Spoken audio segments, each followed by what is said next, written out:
अंडमान निकोबार द्वीप समूह। नक्शे में आप देखेंगे तो अंडमान से 55 किलोमीटर दूर बंगाल की खाड़ी में म्यांमार से ठीक नीचे एक और द्वीप आपको दिखेगा। इसका नाम है कोको आइलैंड।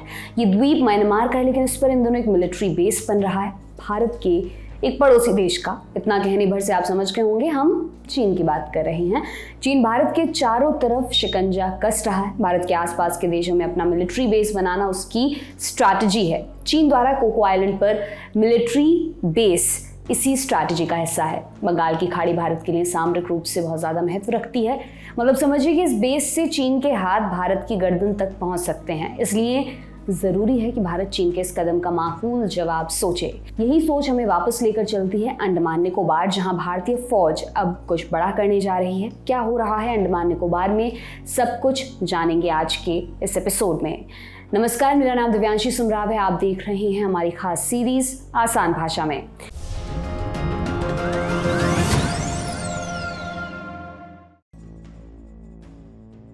सबसे पहले बात कर लेते हैं हिंद महासागर की। अमेरिकी नौसेना के एक एडमिरल हुआ करते थे एल्फ्रेड थायर मैहन। उनका एक कथन है, जो हिंद महासागर को कंट्रोल करेगा वो एशिया पर वर्चस्व रखेगा। ये महासागर 21वीं सदी में दुनिया पर वर्चस्व की कुंजी साबित होगा। दुनिया की तकदीर इसी महासागर से निर्धारित होगी। एल्फ्रेड थायर मैहन ने बात 1897 में कही थी। आज उनकी बात को 127 साल हो गए हैं और ये 100% सही साबित हुई है। दुनिया का 75% समुद्री व्यापार और 50% कच्चे तेल का कारोबार अकेले हिंद महासागर से होकर गुजरता है। सोचिए, जिसका हिंद महासागर पर कंट्रोल होगा, एशिया और दुनिया में उसका कितना दबदबा होगा। चीन ये बात अच्छे से समझता है, इसलिए उसकी कोशिश है हिंद महासागर पर कब्जा करने की। चीन आर्थिक और सैन्य स्तर पर भारत से ज्यादा ताकतवर है। भारत के लिए उसे रोकना कठिन है, लेकिन एक चीज जरूर इस लड़ाई में भारत की मदद कर रही है और वो चीज है नेचर। कैसे? देखिए, दुनिया में इतने विशाल समुद्र हैं, लेकिन जहाज एक स्पेसिफिक रास्ते पर चलते हैं। प्रकृति ने इन रास्तों में कुछ चोक पॉइंट्स बनाए हैं। ज्योग्राफी की भाषा में इन्हें स्ट्रेट्स कहा जाता है। स्ट्रेट यानी दो बड़े समुद्रों को जोड़ने वाला एक पतला सा समुद्री रास्ता। आपको मैप में दिख रहा होगा कैसे एक छोटा सा रास्ता लाल सागर और अरब सागर को जोड़ता है। क्योंकि स्पेसिफिक रास्ते में भी थोड़ा बहुत डाइवर्जन किया जा सकता है, इसलिए नाकाबंदी करना थोड़ा मुश्किल है। लेकिन एक चोक पॉइंट अगर इसे ब्लॉक कर दिया जाए तो इस रास्ते का सारा समुद्री व्यापार ठप हो जाएगा। ऐसी एक स्ट्रैटेजिक लोकेशन भारत के पास भी है ना। आपके मन में भारत का जो मैप आया है वो सिर्फ भारत का मेनलैंड है। थोड़ा सा राइट में आइए, अंडमान और निकोबार द्वीप समूह के पास। इसके पास में एक straight of Malacca, Pacific ocean और इंडियन ओशन के बीच होने वाला मैक्सिमम व्यापार इसी जगह से होकर गुजरता है। अब अगर इस पर किसी का प्रभुत्व स्थापित हो जाए तब वो यहाँ से होने वाले व्यापार को कंट्रोल करेगा। कितना व्यापार?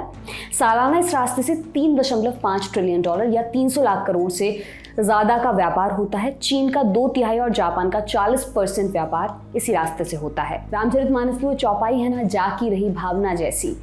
चीन खुद दूसरे देशों की कमजोरी का फायदा उठाता है, इसीलिए उसके मन में हमेशा इस बात का डर रहता है कि कहीं कोई उसकी कमजोरी का फायदा ना उठा ले। इसी डर के चलते चीन ने भारत के खिलाफ एक स्ट्रिंग ऑफ पर्ल्स जैसी पॉलिसी बनाई है। स्ट्रिंग ऑफ पर्ल्स यानी मोतियों की माला, लिटरल सेंस में।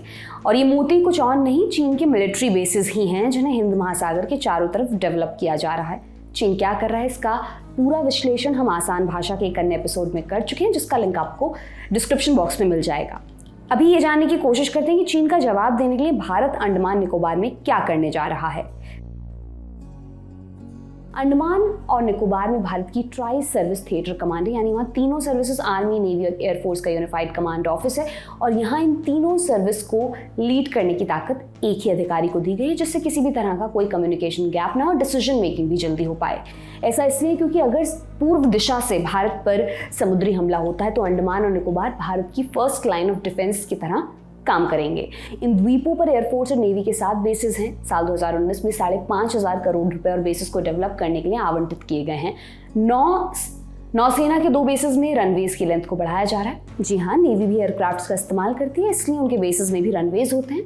जैसे ही रनवेज बनकर तैयार हो जाएंगे, भारत की नेवी P-8I एयरक्राफ्ट्स का उपयोग कर पाएगी। P-8I समुद्र में सर्विलांस करने के लिए बेहद उपयोगी होते हैं, यानी इसकी मदद से भारत इस एरिया में अपनी सर्विलांस कैपेसिटी को बढ़ाएगा। इस द्वीप समूह में ग्रेट निकोबार नाम का एक द्वीप भी है जहां ट्रांसशिपमेंट पोर्ट बनाया जा रहा है। ट्रांसशिपमेंट पोर्ट यानी जहां कई जगहों से माल आता है, उसे अनलोड कर दूसरी जगहों पर भेजा जाता है, एक तरीके से ट्रांजिट पॉइंट। इसके अलावा भारत सरकार के करीब 95,000 करोड़ के डेवलपमेंट प्रोजेक्ट्स भी चल रहे हैं। इसमें डिफेंस के साथ साथ टूरिज्म पर भी फोकस किया जा रहा है। अंडमान और निकोबार में इको टूरिज्म का बहुत स्कोप है। इसके अलावा अलग अलग द्वीपों पर सैनिकों के रहने की व्यवस्था भी की जा रही है। स्टेशन कैपेसिटी को बढ़ाने की बात भी चल रही है, जिससे यहाँ और ज़्यादा वॉरशिप और ड्रोन्स को रखा जा सके।